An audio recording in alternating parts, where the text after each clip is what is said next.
అందరికీ శుభోదయం. ఇవాల్టి మన కథ అజాత శత్రువు. అజాత శత్రువు అంటే అర్థం మనందరికీ తెలుసు కదా.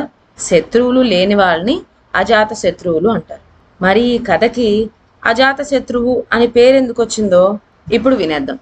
యోగి వేమన ఒక గుడి మండపంలో కూర్చొని ఎప్పుడూ ఏదో ఆలోచిస్తూ ఉండేవాడు.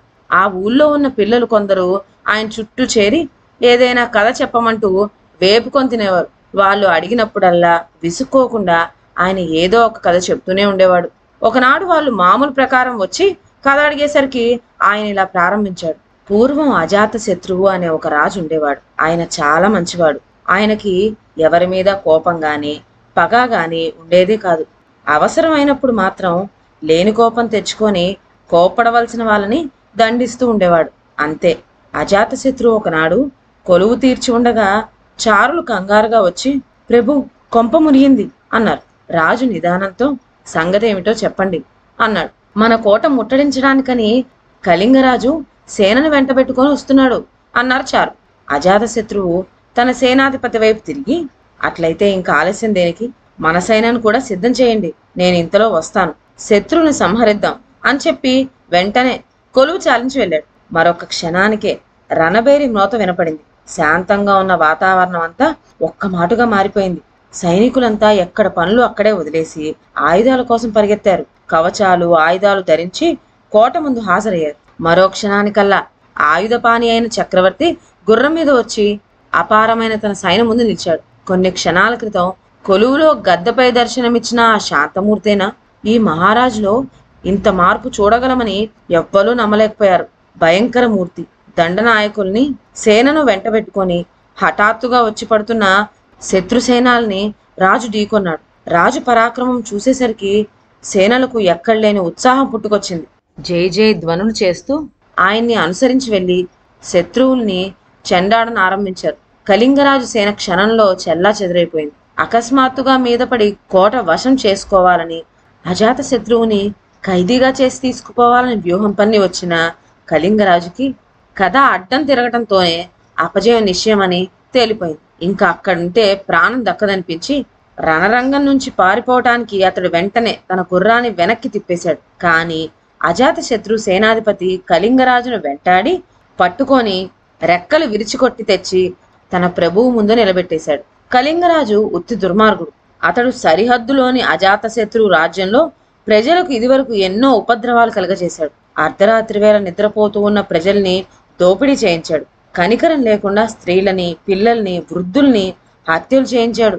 ఇలా తమని పీడిస్తూ ఉన్న ఈ కళింగరాజుపై దండెత్తి వెళ్లి వీడి రాజ్యాన్ని వశం చేసుకోవాల్సిందని అజాత శత్రువుకి ప్రజలు ఎన్నో మాటలు అర్జీలు పెట్టుకున్నారు. కానీ ఆయనకు యుద్ధమన్నా రక్తపాతమన్నా కిట్టదు. విపత్తి రాకుండా బందోబస్తు చేస్తాడే కాని కళింగరాజ్యం మీదకి దండెత్తి వెళ్ళలేదు. అందుచేత అజాత శత్రువు పిరికివాడని తలచి ఇప్పుడు కళింగరాజు చెలరేగిపోయాడు. రాజ్యాన్ని హరించాలన్న దుర్బుద్ధి పుట్టి ఇలా సేనతో వచ్చి పడ్డాడు. అజాత శత్రువు ఏం అసమర్థుడా? అనవసరంగా యుద్ధానికి దిగడం అంటే ఇష్టం లేదే కాని తన సమర్థత ఎటువంటిదో పని వచ్చింది కనుక కనపరిచాడు. విరిచికడ్డబడ్డ కళింగుడు దీనంగా రాజు ముందు నిలబడి, ఎంత పొరపాటు చేశాను, ఈయన మంచితనాన్ని పిరికితనం అనుకొని భ్రమపడ్డాను, గోతులో పడ్డాను కూడా అని విచారించాడు. అజాత శత్రువుని మంత్రులు, దళాధిపతులు, తక్కిన వాళ్ళు దీనావస్థలో ఉన్న కళింగరాజును చూసి, ఇంక నేటితో వీడి పీడ మనకి వదిలిపోయింది అని ఎంతో సంతోషించారు. ప్రభు, వీడిని వెంటనే శిరచ్ఛేదం చేయించండి అన్నారు మంత్రులు. శిరచ్ఛేదం కంటే వీడికి చిత్రవద తగిన శిక్ష అన్నాడు దండనాయకుడు. కొందరు, అట్లా కాదు, వీడి కళ్ళు రెండు పీకి చేయండి ప్రభు అన్నారు సైనికులు. ఈ విధంగా అందరూ కళింగరాజు పైన పగను వెళ్ళబుచ్చారు. కళింగుడు ఆ మాటలు వినటంతోనే హడలిపోయాడు. ప్రభు, శరణు శరణు, శిరఛేదం చేయించండి గాని చిత్రవద విధించబోకు అంటూ ఏడవటం మొదలుపెట్టాడు. అప్పుడు అజాత శత్రువు సైనాధిపతితో, ఇతన్ని వదిలేయండి అన్నాడు. ఆ మాట వినేసరికి కళింగరాజుకే ఆశ్చర్యం వేసింది. సేనాధిపతి నిర్ఘాంతపోయి, ఏమిటి ప్రభు, ఈ హంతకుని వదిలేయమని సెలవిస్తున్నారా? విషసర్పాన్ని వెతికి పట్టుకొని చంపాలి, అలాంటప్పుడు చేజిక్కిన వాడిని వదిలేయటమా ప్రభు? వీడు మనకి పక్కలో బల్లెం, మన మానాన మనల్ని ఉండనీయక మన మీదకు దండెత్తి వచ్చిన పరమశత్రువు, వీణ్ణి వదిలేయటమా అన్నాడు. అందుకు అజాత శత్రువు, ఇతడు మన శత్రువు అన్నమాట నిజమే, అందుకనే యుద్ధంలో ఎదుర్కొన్నాం. కానీ ఇప్పుడు మనల్ని శరణ్జొచ్చి మిత్రుడయ్యాడు. ఇంకా శత్రుత్వం ఎక్కడిది అంటూ తన గుర్రాన్ని దిగి కళింగరాజు వద్దకు స్వయంగా నడిచి వెళ్లి కట్లు విప్పేశాడు. యోగి వేమన చెప్పిన ఈ కథ విని పిల్లలంతా అజాతశత్రువు ఎంత మంచి రాజో అని మెచ్చుకున్నారు. అట్లయితే ఒక పద్యం చెబుతాను, నేర్చుకుంటారా అన్నాడు వేమన. చెప్పండి చెప్పండి అన్నారు పిల్లలంతా ఆత్రంగా. వేమన తడుముకోకుండా, చంపదగిని ఎట్టి శత్రుండు తన చేత చిక్కనేని కీడు చేయరాదు, పొసగ మేలు చేసి పొమ్మనుటే చాలు, విశ్వదాభిరామ వినురవేమ.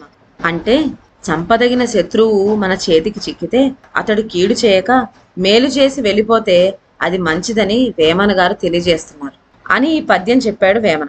కథలోని అజాత శత్రువు లేడు, పద్యం చెప్పిన వేమన గారు లేరు. ఈ కథ, ఈ పద్యం ఇవి మాత్రం మన కోసం ఇప్పటికీ నిలిచిపోయాయి. ఈ కథను బట్టి మనకేం తెలిసింది? బలం ఉన్నా అవసరమైన చోట మాత్రమే చూపాలి. ఇదండి ఇవాళ కథ. మరొక మంచి కథతో నెక్స్ట్ వీడియోలో కలుద్దాం. అంతవరకు సెలవు. నా ఛానల్లోని కథలు మీకు నచ్చినట్లయితే నా ఛానల్ను లైక్ చేసి సబ్స్క్రైబ్ చేయండి. షేర్ చేయడం మర్చిపోవద్దు. కొత్త కథల నోటిఫికేషన్ కోసం బెల్ ఐకాన్ ప్రెస్ చేయండి. Thank you.